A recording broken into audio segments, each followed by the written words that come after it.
Yan, ngayong araw mga idol, samahan nyo ako ulit. Magluluto tayo mga idol. Ang lulutuin ko pala idol yan, Argentina corned beef. Yan yung aromatics ko, sibuyas. Siyempre yan yung patatas mga idol, ilalagay natin yan mamaya.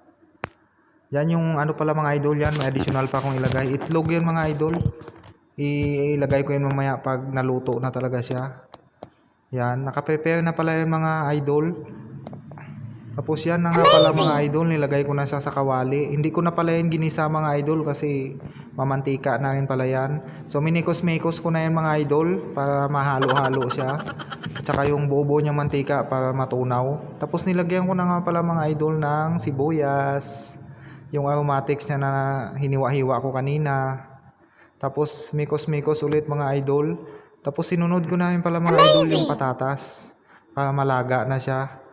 Tapos naglagay lang din ako ng tubig mga idol para lalambot po yung patatas. Yan, tinakpan ko muna mga idol. After a few minutes, ayan na siya, kumukulo-kulo na. Halo-halo lang mga idol or mekos-mekos. So nilagyan ko na yun pala yung mga idol ng magic sarap. Tapos nilagay ko na yung itlog. Bali ang content pala na ito mga idol ay sizzling corned beef.